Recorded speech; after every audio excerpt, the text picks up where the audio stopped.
Message du Saint-Esprit aux chrétiens.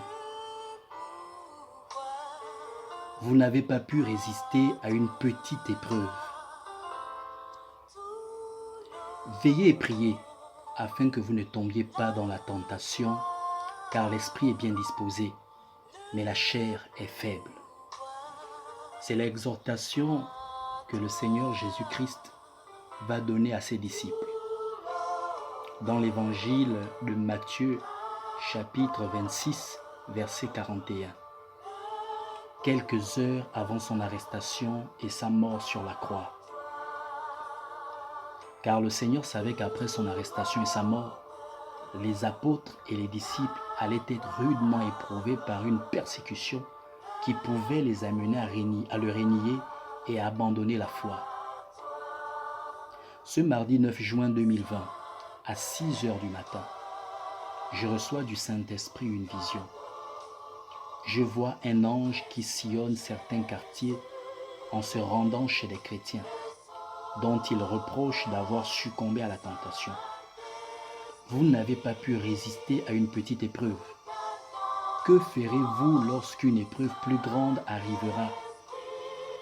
Ces choses vous ont été annoncées.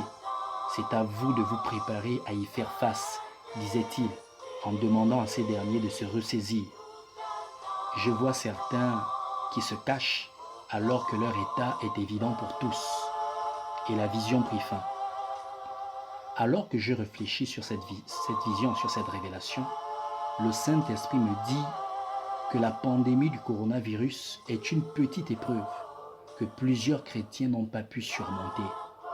Certains ont succombé à la tentation et d'autres ont abandonné le Seigneur. Ils ont faibli dans leur foi et se sont détournés de ses voies. Oui, frères, sœurs, serviteurs et servantes du Seigneur Jésus-Christ. Le coronavirus n'a pas seulement tué physiquement des chrétiens, mais il a également tué spirituellement plusieurs.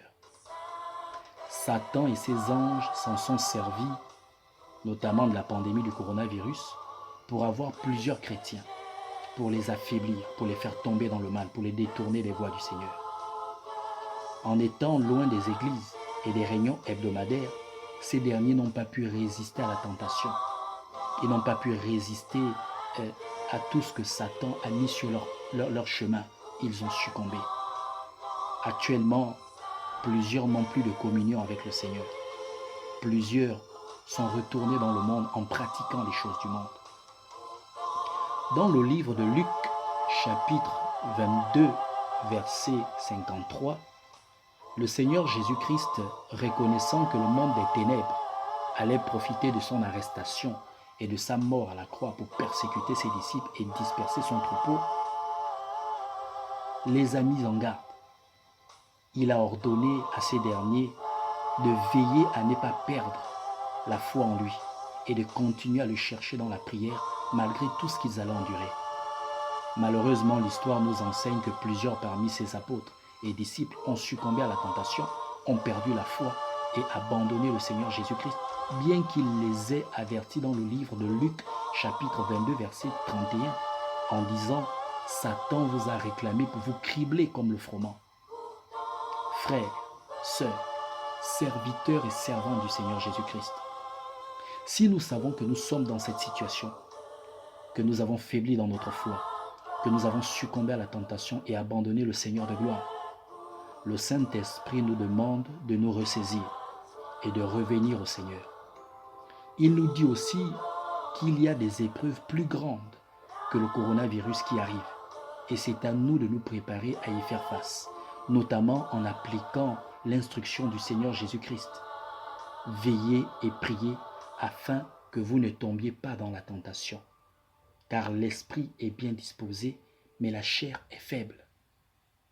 Et si nous connaissons des frères et sœurs qui sont dans cet état, il est de notre responsabilité d'aller les chercher pour les ramener au Seigneur Jésus-Christ, ou de prier le Saint-Esprit pour qu'il les ramène dans les voies du Seigneur. C'est du moins ce que le Seigneur nous demande dans le livre de Matthieu, chapitre 18, verset 15.